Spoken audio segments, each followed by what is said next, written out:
ദിവസം വത്തിക്കാനിൽ നടന്ന പ്രധാന വാർത്താവിശേഷങ്ങളുമായി വത്തിക്കാൻ റിപ്പോർട്ട്. ഏവർക്കും സ്വാഗതം.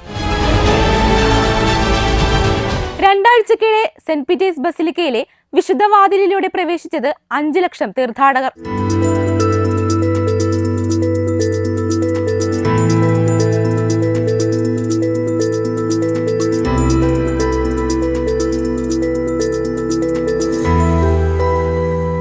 കഴിഞ്ഞ ക്രിസ്തുമസ് തലേന്ന് സെന്റ് പീറ്റേഴ്സ് ബസിലിക്കയുടെ വിശുദ്ധവാതിൽ തുറന്ന് ഫ്രാൻസിസ് പാപ്പ ജൂബിലി വർഷത്തിന് തുടക്കം കുറിച്ച് 2 ആഴ്ച തികയുന്നതിന് മുൻപേ സന്ദർശനം നടത്തിയത് 5 ലക്ഷത്തിലധികം തീർത്ഥാടകർ. സുശീലവത്കരണത്തിനായുള്ള ഡിക്കാസ്റ്ററിയുടെ പ്രോ പ്രീഫെക്ട് കർദിനാൾ റിനോ ഫിസിഷലിയാണ് ഇക്കാര്യം വെളിപ്പെടുത്തിയിരിക്കുന്നത്. ജൂബിലി വാതിലിലൂടെ പ്രവേശിച്ച് ദണ്ഡവിമോചനം പ്രാപിക്കുവാൻ 2026 ജനുവരി 6 വരെ സമയമുണ്ടായിരിക്കെ വൻതോതിൽ തീർത്ഥാടകർ വത്തിക്കാനിലേക്ക് എത്തിക്കൊണ്ടിരിക്കുകയാണ്. 5,45,532 പേർ ഇതിനകം തീർത്ഥാടനം നടത്തിയിട്ടുണ്ടെന്ന് ജനുവരി 7 ഡിക്കാസ്റ്ററി ഫോർ ഇവാഞ്ചലൈസേഷൻ പുറത്തിറക്കിയ മാധ്യമ പ്രസ്താവനയിൽ കർദിനാൾ വെളിപ്പെടുത്തി. തീർത്ഥാടകർക്ക് സ്വാഗതവും അവരുടെ പ്രതീക്ഷയ്ക്കൊത്തുയരുന്ന അനുഭവവും ലഭിക്കുന്നുവെന്ന് ഉറപ്പാക്കാൻ ഡിക്കാസ്റ്ററി അശ്രാന്തമായി പ്രവർത്തിക്കുന്നുണ്ട്. ജൂബിലി വർഷം മുഴുവൻ റോമിലേക്ക് വരുമെന്ന് പ്രതീക്ഷിക്കുന്ന 30 ദശലക്ഷം തീർത്ഥാടകരെ സ്വാഗതം ചെയ്യാൻ വത്തിക്കാനും ഇറ്റാലിയൻ അധികാരികളും സംയുക്തമായി പരിശ്രമിക്കുകയാണെന്നും കർദിനാൾ അറിയിച്ചു. സെന്റ് പീറ്റേഴ്സ് ബസിലിക്കയിലെ വിശുദ്ധവാതിലിനു പുറമെ Saint John Lateran arch basilica, Saint Mary major basilica, Saint Paul basilica, റോമിലെ റെബിബിയ ജയിൽ എന്നിവിടങ്ങളിലായാണ് വിശുദ്ധവാതിൽ തുറന്നിരിക്കുന്നത്. ജനുവരി 24 മുതൽ 26 വരെ നടക്കുന്ന ലോക ആശയവിനിമയ ജൂബിലിയാണ് 2025 ജൂബിലി വർഷത്തിലെ റോമിലെ ആദ്യത്തെ പ്രധാന പരിപാടി. ലോകമെമ്പാടുമുള്ള ആയിരക്കണക്കിന് മാധ്യമപ്രവർത്തകർ ചടങ്ങിനായി റോമിലെത്തും. ചരിത്രത്തിലാദ്യമായി വത്തിക്കാൻ ഡിക്കാസ്റ്ററിയുടെ അധ്യക്ഷ സ്ഥാനത്ത് വനിത.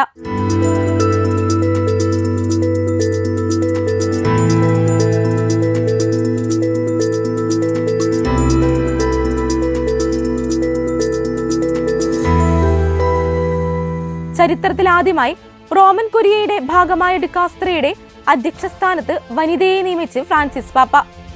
സമർപ്പിത സമൂഹങ്ങൾക്ക് വേണ്ടിയുള്ള വത്തിക്കാൻ ഡിക്കാസ്റ്ററിയുടെ പ്രീഫെക്റ്റായി ഇറ്റാലിയൻ സ്വദേശിനിയായ സിസ്റ്റർ സിമോണ ബ്രാംബിലെയാണ് ഫ്രാൻസിസ് മാർപ്പാപ്പ നിയമിച്ചിരിക്കുന്നത്. Io ho visto che in Vaticano ogni volta che una donna entra a fare lavoro in Vaticano le cose migliorano. Per esempio, la vice governatrice del Vaticano è una donna, il vice governatore è una donna e le cose hanno cambiato bene. വത്തിക്കാനിലെ നേതൃപദവികളിൽ വനിതകൾക്ക് കൂടുതൽ പ്രാതിനിധ്യം നൽകിക്കൊണ്ടുള്ള Francis പാപ്പയുടെ ചരിത്ര നിയമനങ്ങളിൽ നാഴികക്കല്ലാണ് sister സിമോണയുടെ നിയമനം. Spain സ്വദേശിയും സലീഷ്യൻ സന്യാസ സമൂഹാംഗവുമായ കർദിനാൾ Angel ഫെർണാണ്ടസിനെ pro പ്രീഫെക്റ്റായും തെരഞ്ഞെടുത്തിട്ടുണ്ട്. കൺസോളേറ്റ് missionary സന്യാസ സമൂഹാംഗവും മുൻ സുപ്പീരിയർ ജനറലുമായ സിസ്റ്റർ സിമോണ 2023 ഒക്ടോബർ മുതൽ സമർപ്പിത സമൂഹങ്ങൾക്ക് വേണ്ടിയുള്ള വത്തിക്കാൻ ഡിക്കാസ്റ്ററിയുടെ സെക്രട്ടറിയായി സേവനമനുഷ്ഠിച്ചു വരികയായിരുന്നു. ജനുവരി 6 തിങ്കളാഴ്ചയാണ് നിയമന ഉത്തരവ് വത്തിക്കാനിൽ നിന്ന് പുറപ്പെടുവിച്ചത്. സന്യാസ ജീവിതത്തിലേക്ക് പ്രവേശിക്കുന്നതിന് മുൻപ് നെയ്സായി പരിശീലനം നേടിയ സിമോണ 1990കളുടെ അവസാനത്തിൽ മൊസാബിക്കിൽ ഒരു മിഷണറിയായി സേവനം ചെയ്തിരുന്നു. പിന്നീട് ഇറ്റലിയിലേക്ക് മടങ്ങി മനഃശാസ്ത്രത്തിൽ ഉന്നത ബിരുദം നേടി. പൊന്തിഫിക്കൽ ഗ്രിഗോറിയൻ യൂണിവേഴ്സിറ്റിയിലെ ഇൻസ്റ്റിറ്റ്യൂട്ട് ഓഫ് സൈക്കോളജിയിൽ അധ്യാപികയായി സേവനം ചെയ്തു. 2011 മുതൽ മെയ് 2023 വരെ കൺസോളേറ്റ് മിഷണറി സന്യാസ സമൂഹത്തിന്റെ സുപ്പീരിയർ ജനറലായും സേവനം ചെയ്തിരുന്നു. കഴിഞ്ഞ മാസം സിനഡിന്റെ ജനറൽ സെക്രട്ടേറിയറ്റിന്റെ 16ാമത് ഓർഡിനറി കൗൺസിൽ അംഗമായും സിസ്റ്റർ സിമോണയെ തെരഞ്ഞെടുത്തിരുന്നു. 17-അംഗ കൗൺസിലിലേക്ക് തെരഞ്ഞെടുക്കപ്പെട്ട 2 വനിതകളിൽ ഒരാളായിരുന്നു അവർ. വത്തിക്കാൻ കാര്യാലയങ്ങളിൽ കൂടുതൽ വനിതകളെ നിയമിക്കുകയെന്നത് ഫ്രാൻസിസ് മാർപ്പാപ്പയുടെ ഭരണപരിഷ്കാരങ്ങളിൽ പ്രധാനപ്പെട്ട തീരുമാനമാണ്. 2013 മുതൽ 2023 വരെയുള്ള കാലയളവിൽ വിവിധ വത്തിക്കാൻ ഓഫീസുകളിലെ സ്ത്രീ പ്രാതിനിധ്യം 19.2 നിന്ന് 23.4% ഉയർന്നിട്ടുണ്ട്. നിക്കരാഗയിലും വെനിസ്വേലയിലും മതസ്വാതന്ത്ര്യത്തിനു വേണ്ടിയുള്ള അവകാശങ്ങളെ മാനിക്കണമെന്ന് ആഹ്വാനം ചെയ്ത് ഫ്രാൻസിസ് പാപ്പ.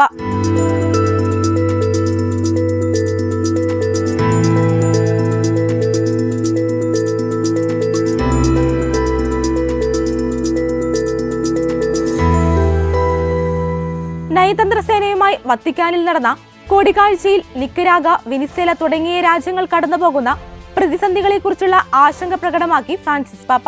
Ognuno di noi si può domandare: so rimanere in silenzio a contemplare la nascita di Gesù? E cerco di custodire nel cuore questo avvenimento, il suo messaggio di bontà e di salvezza. E io come posso ricambiare un dono così grande con un gesto gratuito di pace, di perdono, di riconciliazione? Ognuno di noi troverà qualcosa da fare e questo farà bene. Maria, la Santa Madre di Dio, ci insegna a custodire nel cuore e a testimoniare nel mondo la gioia del Vangelo. Venezuela നേരിടുന്ന ഗുരുതരമായ രാഷ്ട്രീയ പ്രതിസന്ധിയിൽ സത്യം, നീതി, സ്വാതന്ത്ര്യം എന്നിവയുടെ മൂല്യങ്ങൾ ആത്മാർത്ഥമായി പാലിച്ചാൽ മാത്രമേ ഇത് മറികടക്കാൻ കഴിയൂ എന്നും ഓരോ വ്യക്തിയുടെയും ജീവൻ, അന്തസ്സ്, അവകാശങ്ങൾ എന്നിവയെ മാനിക്കുകയും ചെയ്യണമെന്നും വിശ്വാസത്തിലൂടെയുള്ള ചർച്ചകൾ ആരംഭിക്കുന്നതിനും രാജ്യത്തിന്റെ പൊതുനന്മ ലക്ഷ്യം വെക്കണമെന്നും പാപ്പ ഓർമ്മിപ്പിച്ചു. ബൊളീവിയ, കൊളംബിയ, നിക്കരാഗ തുടങ്ങിയ തെക്കേ അമേരിക്കൻ രാജ്യങ്ങൾ കടന്നുപോകുന്ന സാമൂഹികവും രാഷ്ട്രീയവുമായ പ്രതിസന്ധികളെക്കുറിച്ചും ഫ്രാൻസിസ് മാർപ്പാപ്പ ആശങ്ക അറിയിച്ചു. ചർച്ചയിലേർപ്പെടാൻ പരിശുദ്ധ സിംഹാസനം എപ്പോഴും തയ്യാറാണെന്നും സഭയുടെ ആളുകളോടും സ്ഥാപനങ്ങളോടുമുള്ള നടപടികളെ ആശങ്കയോടെ കാണുന്നുവെന്നും പാപ്പ വെളിപ്പെടുത്തി. കൂടാതെ തൊഴിലടിമത്തം, മയക്കുമരുന്നടിമത്തം, മനുഷ്യക്കടത്ത് എന്നിങ്ങനെ നിലവിലുള്ള അടിമത്തത്തിന്റെ വിവിധ കാര്യങ്ങൾ ഉന്മൂലനം ചെയ്യാനും പാപ്പ ആഹ്വാനം ചെയ്തു. കുടിയേറ്റക്കാരുടെ സംരക്ഷണവും നീതി നടപ്പാക്കാനും വധശിക്ഷ ഒഴിവാക്കാനും തടവുകാരുടെ ശിക്ഷയിൽ ഇളവ് നൽകാനുമുള്ള തന്റെ ആഗ്രഹവും ഈ ജൂബിലി വർഷത്തിൽ പാപ്പ പ്രകടമാക്കി. നമ്മുടെ പൊതുഭവനത്തെയും അതിൽ വസിക്കുന്നവരെയും പരിപാലിക്കാൻ പരമാവധി ശ്രമിക്കേണ്ട കടമ നമുക്കുണ്ടെന്നും ഫ്രാൻസിസ് മാർപ്പാപ്പ കൂട്ടിച്ചേർത്തു. Cari fratelli e sorelle, a tutti voi romani, pellegrini e a quanto seguono attraverso i media auguro ogni bene per il nuovo anno. Ringrazio il Presidente della Repubblica Italiana per il ricordo nel suo messaggio alla nazione italiana e il ricambio di cuore assicurando la mia preghiera.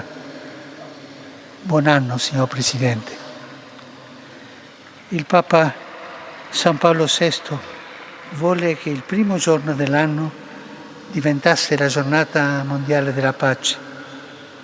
Quest'anno essa si caratterizza a motivo di giubileo per un tema peculiare, quella della remissione dei debiti. ജനുവരി, ഫെബ്രുവരി മാസങ്ങളിൽ Francis പാപ്പ പങ്കെടുക്കുന്ന പ്രധാന പൊതുപരിപാടികൾ.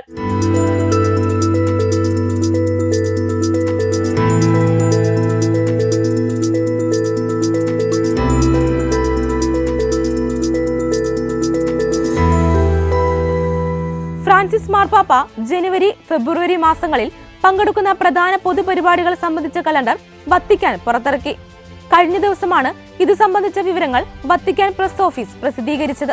വിശുദ്ധ പൗലോസിന്റെ മാനസാന്തരത്തിന്റെ തിരുനാൾ ദിനമായ ജനുവരി 25 വൈകുന്നേരം 5:30 saint Paul ബസിലിക്കയിൽ ക്രിസ്തീയ ഐക്യത്തിനായുള്ള പ്രാർത്ഥനകൾക്ക് പരിശുദ്ധ പിതാവ് നേതൃത്വം നൽകും. ജനുവരി 26 ദൈവവചനത്തിന്റെ ഞായറാഴ്ച ലോകമെമ്പാടുമുള്ള പത്രപ്രവർത്തകരെയും വിദഗ്ധരെയും ഒരുമിച്ച് കൊണ്ടുവരുന്ന ആശയവിനിമയ ജൂബിലിയുടെ ഭാഗമായി രാവിലെ 9:30 ഫ്രാൻസിസ് പാപ്പ സെന്റ് പീറ്റേഴ്സ് ബസിലിക്കയിൽ ദിവ്യബലി അർപ്പിക്കും. ഈശോയെ ദേവാലയത്തിൽ കാഴ്ചവെക്കുന്ന തിരുനാളായ ഫെബ്രുവരി 1 ശനിയാഴ്ച വൈകുന്നേരം 5 മണിക്ക് വത്തിക്കാൻ ബസിലിക്കയിൽ നടക്കുന്ന സായാഹ്ന പ്രാർത്ഥനയിൽ ഫ്രാൻസിസ് പാപ്പ പങ്കെടുക്കും. ഫെബ്രുവരി 9 ഞായറാഴ്ച രാവിലെ 10:30 വത്തിക്കാനിലെ സെന്റ് പീറ്റേഴ്സ് സ്ക്വയറിൽ സായുധസേന, പോലീസ്, സുരക്ഷാസേന എന്നിവയുടെ ജൂബിലി ആഘോഷത്തോടനുബന്ധിച്ച് മാർപ്പാപ്പ ദിവ്യബലി അർപ്പിക്കും.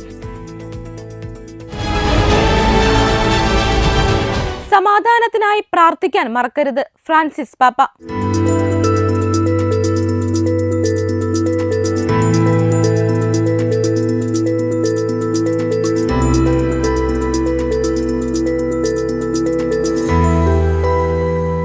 യുദ്ധങ്ങളാലും സംഘർഷങ്ങളാലും ദുരിതമനുഭവിക്കുന്ന മനുഷ്യരെ അനുസ്മരിച്ചും സമാധാന സ്ഥാപനത്തിനായി പ്രാർത്ഥിക്കാനുള്ള ആഹ്വാനം ആവർത്തിച്ചും ഫ്രാൻസിസ് പാപ്പ.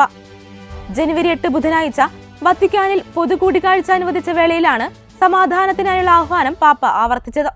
Perché si è fermato per la strada a aiutare tutti i bisognosi, dando preziosi doni che aveva portato per Gesù. Alla fine è salito un vecchio che gli ha detto: in verità ti dico, tutto quello che hai fatto per l'ultimo di noi, fratelli, lo hai fatto per me. പീഡനങ്ങളിലൂടെ കടന്നു പോകുന്ന ഉക്രൈനെ നമുക്ക് മറക്കാതിരിക്കാമെന്ന് പാപ്പ പറഞ്ഞു. Nazareth, Israel എന്നിവിടങ്ങളെയും തന്റെ പ്രഭാഷണത്തിൽ പാപ്പ പ്രത്യേകം പരാമർശിച്ചു. അതോടൊപ്പം യുദ്ധങ്ങളിലായിരിക്കുന്ന മറ്റു രാജ്യങ്ങളെയും നമുക്ക് മറക്കാതിരിക്കാമെന്ന് പാപ്പ കൂട്ടിച്ചേർത്തു. സമാധാനത്തിനായി പ്രാർത്ഥിക്കാൻ ഏവരെയും ആഹ്വാനം ചെയ്ത പാപ്പ യുദ്ധം എപ്പോഴും ഒരു പരാജയമാണെന്ന് ആവർത്തിച്ചു. ക്രിസ്തുമസ്, പുതുവത്സരം, എപ്പിഫനി തുടങ്ങിയ ദിവസങ്ങളിലും ജൂബിലിയുമായി ബന്ധപ്പെട്ട വിവിധ പ്രഭാഷണങ്ങളിലും യുദ്ധത്തിന്റെ അർത്ഥമില്ലായ്മയെക്കുറിച്ച് പാപ്പ ഓർമ്മിപ്പിച്ചിരുന്നു. യേശു ശിശുക്കളെ ആശീർവദിക്കുന്നതിനെക്കുറിച്ചുള്ള സുവിശേഷ ഭാഗത്തെ അധികരിച്ചായിരുന്നു ഈ ബുധനാഴ്ച ഫ്രാൻസിസ് പാപ്പ ഉദ്ബോധനം നടത്തിയത്. സിറിയയിൽ ഐക്യം പ്രോത്സാഹിപ്പിക്കുന്ന രാഷ്ട്രീയ പരിഹാരം വേണമെന്ന് ഫ്രാൻസിസ് പാപ്പ പറഞ്ഞു. ഈ നിമിഷത്തിൽ താൻ സംഭവങ്ങളെ സൂക്ഷ്മമായി നിരീക്ഷിക്കുകയാണെന്നും പാപ്പ പറഞ്ഞു. കൂടുതൽ സംഘർഷങ്ങളോ ഭിന്നതകളോ ഇല്ലാതെ ഉത്തരവാദിത്തത്തോടെ രാജ്യത്തിന്റെ സ്ഥിരതയും ഐക്യവും പ്രോത്സാഹിപ്പിക്കുന്ന ഒരു രാഷ്ട്രീയ പരിഹാരത്തിൽ എത്തിച്ചേരുമെന്ന് പ്രതീക്ഷിക്കുന്നുവെന്നും ഫ്രാൻസിസ് പാപ്പ പറഞ്ഞു. Non dimentichiamo pregare per la pace. Nella martoriata Ucraina, Palestina, Israele, tutti i paesi che sono in guerra, Myanmar. Saluto i fedeli di Massafra, i giovani del movimento Tra Noi, gli amici della storia e delle tradizioni dei Carovilli e il coro di Soriano nel Cimino, ed estendo il mio saluto ai partecipanti al grande corteo dei Re Magi in Polonia. വത്തിക്കാന് പുതിയ OB വാഹനം സമ്മാനിച്ച് nights of Columbus.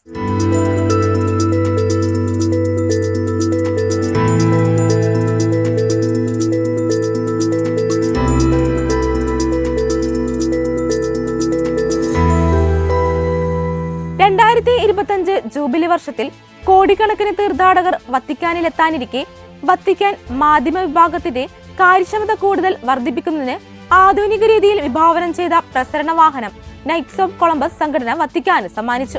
പ്രത്യാശയുടെ തീർത്ഥാടകർ എന്ന ആപ്തവാക്യവുമായി ലോകം മുഴുവനിലും 2025 jubilee വർഷം ആഘോഷിക്കപ്പെടുമ്പോൾ Vatican മാധ്യമ വിഭാഗത്തിന്റെ കാര്യക്ഷമത കൂടുതൽ വർദ്ധിപ്പിക്കുന്നതിനാണ് ആധുനിക രീതിയിൽ വിഭാവനം ചെയ്ത പ്രസരണ വാഹനം നൈറ്റ്സ് ഓഫ് കൊളംബസ് വത്തിക്കാന് സമ്മാനിച്ചിരിക്കുന്നത്.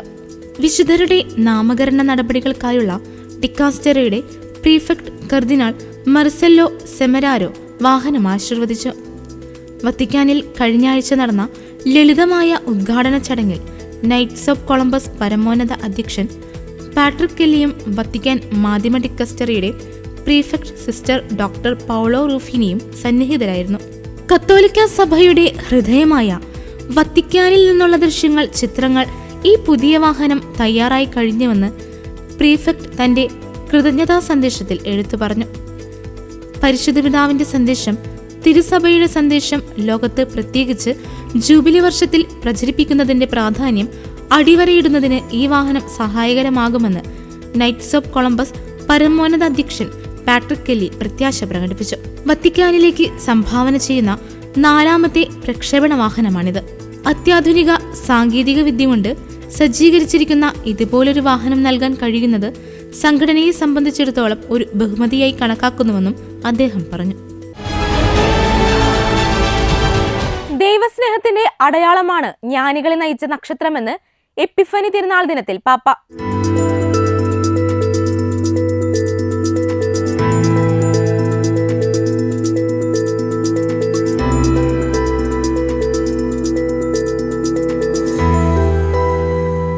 ലത്തീൻ ആരാധനാക്രമത്തിൽ കിഴക്കു നിന്നുമുള്ള പൂജരാജാക്കന്മാർ ബെത്ലഹേമിൽ യേശുവിനെ സന്ദർശിച്ച് കാഴ്ചകൾ സമർപ്പിച്ചതിന്റെ ഓർമ്മ ആചരിക്കുന്ന പ്രത്യക്ഷീകരണ തിരുനാൾ ദിനത്തിൽ വത്തിക്കാനിലെ വിശുദ്ധ പത്രോസിന്റെ ദേവാലയത്തിൽ വെച്ച് നടന്ന വിശുദ്ധ ബലിക്ക് ഫ്രാൻസിസ് പാപ്പ മുഖ്യ കാർമ്മികത്വം വഹിച്ചു. I magi testimoniano di essersi messi in cammino, dando una svolta alla loro vita, perché nel cielo hanno visto una luce nuova. Possiamo allora fermarci a riflettere su questa immagine mentre celebriamo l'Epifania del Signore nel Giubileo della Speranza. തന്റെ സുവിശേഷ സന്ദേശത്തിൽ ജ്ഞാനികളെ യേശുവിലേക്ക് നയിച്ച നക്ഷത്രത്തിന് പ്രത്യാശയുടെ തീർത്ഥാടകരാകുവാൻ വിളിക്കപ്പെട്ടിരിക്കുന്ന വിശ്വാസികളുടെ ജീവിതത്തിലുള്ള സ്ഥാനം എടുത്തു പറഞ്ഞു. നക്ഷത്രത്തിന്റെ പ്രകാശപൂരിതമായ മാനത്തെയും അത് എല്ലാവർക്കും ദൃശ്യമാകുന്നതിനെയും അതൊരുക്കുന്ന പാതയെക്കുറിച്ചും ഫ്രാൻസിസ് പാപ്പ വെളിപ്പെടുത്തി. ദൈവികതയെ മറച്ചുകൊണ്ട് തങ്ങളെ തന്നെ നക്ഷത്രങ്ങളായി സ്വയം വിശേഷിപ്പിച്ചിരുന്ന ഭരണാധികാരികളല്ല ജ്ഞാനികളായ രാജാക്കന്മാർക്ക് വഴികാട്ടിയായതെന്നും അത് നക്ഷത്രം ചൊരിഞ്ഞ ദിവ്യപ്രഭയായിരുന്നുവെന്നും പാപ്പ പറഞ്ഞു. എല്ലാവർക്കും വെളിച്ചം പകരുന്നതും കരുതലിന്റെ ചൂട് പകരുന്നതുമായ നക്ഷത്രം ദൈവസ്നേഹത്തിന്റെ അടയാളമായിരുന്നുവെന്നും പാപ്പ ചൂണ്ടിക്കാണിച്ചു. എല്ലാവർക്കും രക്ഷയുടെയും സന്തോഷത്തിന്റെയും വഴി കാണിക്കാൻ കഴിയുന്ന ഈ നക്ഷത്രമാണ് നമ്മുടെ ജീവിതത്തിന്റെ ഇരുണ്ട രാത്രികളിൽ പോലും പ്രത്യാശയുടെ കിരണം ചൊരിയുന്നതെന്നും പാപ്പ എടുത്തു പറഞ്ഞു. നക്ഷത്രം അതിന്റെ തിളക്കത്താൽ പൂജരാജാക്കന്മാരെ ബെത്ലഹേമിലേക്ക് നയിച്ചതുപോലെ നമ്മുടെ സ്നേഹത്താൽ നാം കണ്ടുമുട്ടുന്ന ആളുകളെ യേശുവിന്റെ അടുക്കൽ കൊണ്ടുവരാൻ നമുക്ക് സാധിക്കണമെന്നും അതിനായി കർത്താവിനോട് പ്രാർത്ഥിക്കണമെന്നും പാപ്പ പറഞ്ഞു. നക്ഷത്രം എല്ലാവർക്കും ദൃശ്യമായിരുന്നുവെങ്കിലും അതിനെ തിരിച്ചറിഞ്ഞത് ജ്ഞാനികളായ രാജാക്കന്മാർ മാത്രമായിരുന്നുവെന്നതും പാപ്പ തന്റെ സന്ദേശത്തിൽ അടിവരയിട്ട് പറഞ്ഞു. വിശേഷാധികാരമുള്ള ചുരുക്കം ചിലർക്ക് മാത്രമല്ല, മറിച്ച് തന്നെ അന്വേഷിക്കുന്ന ആർക്കും തന്റെ സഹവാസവും മാർഗനിർദ്ദേശവും ഉറപ്പുതരുന്ന ദൈവത്തിന്റെ ഹൃദയവിശാലതയെ ഈ തിരുനാൾ ഓർമ്മപ്പെടുത്തുമെന്നും പാപ്പ പറഞ്ഞു. എല്ലാവർക്കും വെളിച്ചം നൽകുന്ന നക്ഷത്രം നമ്മെ അനുസ്മരിപ്പിക്കുന്ന യാഥാർത്ഥ്യം ദൈവം മനുഷ്യനായിത്തീരുന്നതിലൂടെ ഭൂമിയിലെല്ലാവർക്കും തന്നെ കണ്ടുമുട്ടുന്നതിനുള്ള ക്ഷണമാണെന്നും ഇത് തന്നെയാണ് നമുക്ക് നൽകുന്ന ക്രൈസ്തവ ദൗത്യമെന്നും പാപ്പ പറഞ്ഞു. അതിനാൽ അനുദിന ജീവിതത്തിൽ തിരിച്ചു വ്യത്യാസങ്ങൾ കൂടാതെ എല്ലാവരെയും ചേർത്ത് നിർത്തുവാനും സ്വാഗതത്തിന്റെ ശക്തമായൊരു സംസ്കാരം പ്രോത്സാഹിപ്പിക്കാനും പാപ്പ ആഹ്വാനം ചെയ്തു. പ്രകാശം എല്ലാവർക്കും ദൃശ്യമാകുന്ന തരത്തിൽ നക്ഷത്രം നിലകൊള്ളുന്നതുപോലെ സമൃദ്ധിയിലും സമാധാനത്തിലും ഐക്യത്തോടെ ജീവിക്കുവാൻ തക്കവണ്ണം എല്ലാവർക്കും പ്രകാശമായി നിലകൊള്ളുവാൻ നമുക്ക് സാധിക്കണമെന്നും പാപ്പ പറഞ്ഞു. ദൈവത്തിങ്കലേക്കുള്ള യാത്രയ്ക്ക് പുറപ്പെടാൻ നമ്മെ ക്ഷണിക്കാനും അവനുമായി സ്നേഹത്തിൽ വളരാനും അത് നമ്മുടെ അസ്തിത്വത്തിന്റെ അർത്ഥമാക്കി മാറ്റുന്നതിനും നക്ഷത്രം മാർഗം തെളിയിക്കുന്നതുപോലെ ഈ ജൂബിലി വർഷത്തിൽ ആന്തരിക യാത്ര നടത്താൻ നക്ഷത്രത്തിന്റെ വെളിച്ചം നമ്മെ ക്ഷണിക്കുന്നുവെന്നും വിശുദ്ധ ജോൺ പോൾ രണ്ടാമൻ പാപ്പയുടെ വാക്കുകൾ ഉദ്ധരിച്ചുകൊണ്ട് പരിശുദ്ധ പിതാവ് പറഞ്ഞു. ഹൃദയങ്ങളെ വിശാലമാക്കുന്നതിനും നമ്മെ പരസ്പരം ബന്ധിപ്പിക്കുന്ന ബന്ധങ്ങൾ ശക്തമാക്കുന്നതിനും ഈ ജൂബിലി വർഷം അവസരമൊരുക്കട്ടെ എന്നും പാപ്പ ആശംസിച്ചു. Non è stata però la loro luce quella di nessuno di loro a svegliare ai magi il miracolo del Natale. Il loro splendore artificiale e freddo, frutto dei calcoli e di giochi di potere, non è stato in grado di rispondere al bisogno di novità e di speranza di queste persone in ricerca. L'ha fatto invece un altro tipo di luce, simboleggiata dalla stella che illumina e scalda bruciando e lasciandosi consumare. La stella ci parla della sola luce che può indicare a tutti la via della salvezza e la via della felicità. ഇതോടെ ഈ ആഴ്ചയിലെ Vatican report പൂർണ്ണമാകുന്നു. അടുത്ത ആഴ്ച വീണ്ടും കാണാം. നന്ദി.